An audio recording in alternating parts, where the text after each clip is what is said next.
Did you know that the journey of chocolate begins with a humble cocoa pod, and it takes approximately 400 beans to make just 1 pound of chocolate? That's right, the beloved treat that melts in your mouth starts off in a far more exotic tropical form. It all begins in the equatorial belt, where cocoa trees flourish. These trees, scientifically named Theobroma cacao, which translates to food of the gods, produce large colorful pods filled with cocoa beans surrounded by a sweet, tangy pulp. First, farmers harvest these pods by hand, typically using machetes. The pods are then cracked open to reveal the cocoa beans, which are covered in the pulp. This is where the fermentation process starts. The beans, still enveloped in pulp, are piled into heaps, placed in bins, or laid out on grates. Over the course of several days, typically 5 to 7, the fermentation process turns the sugars in the pulp into acids, developing the beans' classic chocolate flavor.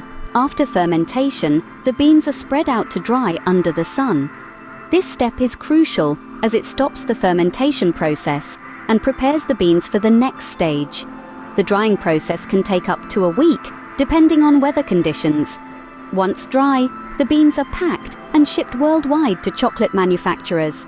Upon arrival, the beans are roasted at high temperatures. Roasting further develops the beans' flavor and color and makes the shells easier to remove. Post-roasting, the beans are cracked and their thin shells are blown away, leaving behind the nibs the essence of chocolate. These nibs are then ground into a thick paste known as chocolate liquor, despite containing no alcohol. This liquor can be further processed into 2 components: cocoa solids and cocoa butter. The proportions of these, along with the addition of ingredients like sugar, milk, and sometimes lecithin, determine the type of chocolate produced: dark, milk, or white. The next step involves conching, where the chocolate is continuously mixed in large open vats. This process can last from a few hours to a few days and is essential for developing the final smooth texture and flavor of the chocolate. Finally, the chocolate undergoes tempering, a careful process of heating and cooling, which stabilizes the chocolate for a glossy finish and a firm snap.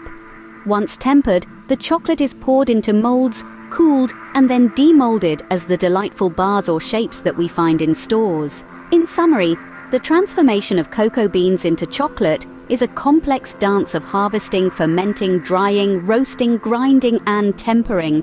Each step is vital to creating the rich flavors and creamy texture that make chocolate one of the world's favorite treats. From the equatorial farms to the conching machines, every stage adds a unique touch to the final product, crafting the chocolate bars that many of us enjoy as a little slice of heaven.